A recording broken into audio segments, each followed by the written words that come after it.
Pouvez-vous croire qu'en 15 ans, le Sportage est passé de ça à ça? En fait, le modèle 2017 a presque l'air d'un mini Porsche Cayenne. Bon, c'est vrai que les performances ne sont pas tout à fait les mêmes, mais quand on le compare avec ses semblables, le nouveau Sportage a tout ce qu'il faut pour être considéré comme un très sérieux rival. Comme son cousin mécanique, le Hyundai Tucson, le Kia Sportage est un des plus petits utilitaires compacts sur le marché. C'est donc étonnant de constater que l'espace dans la cabine se rapproche de celui des Ford Escape, Honda CR-V et Toyota RAV4 par exemple, tous des véhicules plus gros. Bon, c'est vrai que le coffre demeure un peu plus petit que la moyenne, mais est quand même beaucoup plus logeable que dans l'ancien modèle, dont c'était une des faiblesses majeures. Comme d'habitude chez Kia, toutes les versions du Sportage sont vraiment bien équipées pour le prix. La présentation intérieure est sobre et fonctionnelle avant tout.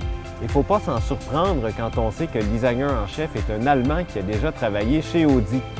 Certaines personnes vont trouver que ça manque d'audace, surtout par rapport à la carrosserie très stylisée, mais on préfère toujours des commandes et des gros boutons très pratiques plutôt qu'un environnement trop futuriste qui oblige à quitter la route des yeux.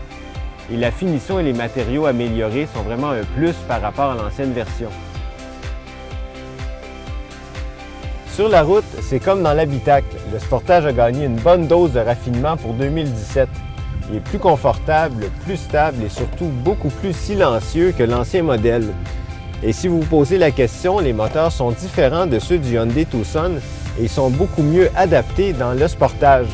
Par contre, ils consomment plus de carburant que la moyenne de la catégorie, alors c'est à vous de juger si la puissance supplémentaire vaut la dépense additionnelle.